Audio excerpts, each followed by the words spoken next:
ये कहानी है सुमन की, जो एक शांत स्वभाव की और अपने परिवार के लिए समर्पित बहू थी। उसकी शादी एक बड़े और सम्मानित परिवार में हुई थी।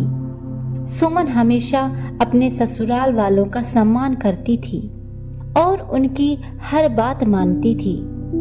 लेकिन उसकी माँ और भाई जो मायके में थे, अक्सर उसे फोन करके पैसे की मांग करते रहते थे। कभी भाई की पढ़ाई का बहाना, कभी माँ की तबीयत का और कभी घर की मरम्मत का। सुमन अक्सर अपने पति अमित से छुपाकर उन्हें पैसे भेज देती थी, क्योंकि वह अपने मायके वालों को किसी मुश्किल में नहीं देखना चाहती थी। एक दिन सुमन की सास की तबीयत बहुत ज्यादा खराब हो गई। डॉक्टर ने एक महंगी दवा लिख दी जो तुरंत चाहिए थी। अमित ने अपने बैंक खाते देखे, लेकिन उस समय उसके पास उतने पैसे नहीं थे जितनी जरूरत थी। सुमन को याद आया कि उसने हाल ही में अपने मायके कुछ पैसे भेजे थे।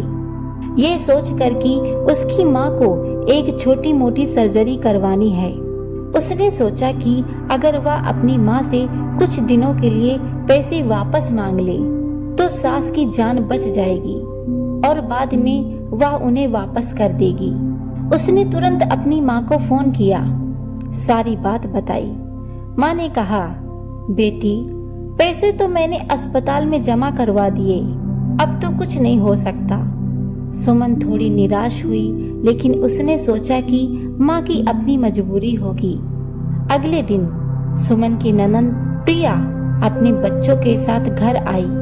प्रिया ने बातों बातों में बताया कि उसके मायके यानी सुमन के मायके के पास वाले गांव में उसकी सहेली रहती है। वह अपने सहेली से मिलने गई थी और वहां उसने सुमन के भाई को एक नया स्मार्टफोन और अपनी माँ को एक नई साड़ी खरीदते देखा। प्रिया ने यह भी बताया कि उसने गलती से सुमन के भाई और माँ की बातें सुन ली थी, जिसमें वे इस बात पर हंस रहे थे कि कैसे उन्होंने सुमन से फिर से पैसे ऐंठ लिए। सुमन को ये सुनकर जैसे कांटों पर लिटा दिया गया हो। उसे विश्वास नहीं हो रहा था कि उसकी माँ और भाई, जिनसे वह इतना प्यार करती थी, उससे इतना बड़ा झूठ बोल सकते हैं। उसे याद आया कि कैसे उसकी सास जिंदगी और मौत से जूझ रही थी और उसके मायके वालों ने उसे पैसे देने से मना कर दिया था, जबकि वे खुद उन पैसों से ऐश कर रहे थे।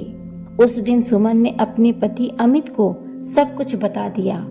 अमित पहले तो बहुत गुस्सा हुए, लेकिन सुमन की आंखों में आंसू देखकर उन्हें उसकी मजबूरी समझ आ गई। उन्होंने सुमन को समझाया कि अब से वह अपने मायके वालों की झूठी बातों पर भरोसा नहीं करेगी और अगर कोई जरूरत हो तो उनसे खुलकर बात करे। उस दिन के बाद सुमन ने अपने मायके वालों से दूरी बना ली। उसने उन्हें पैसे देने बंद कर दिया और उनसे केवल औपचारिक बातें करती थी। यह उसके लिए मुश्किल था, लेकिन उसे एहसास हुआ कि आत्मसम्मान और अपने ससुराल वालों के प्रति ईमानदारी सबसे जरूरी है। उसने सीखा कि कभी कभी अपनों का सच भी कड़वा होता है, लेकिन उसे स्वीकार करना ही हमें मजबूत बनाता है। अगर ये कहानी आपको अच्छी लगी हो, इस वीडियो को लाइक जरूर करें और इस कहानी को अपने परिवार में शेयर जरूर करें। धन्यवाद।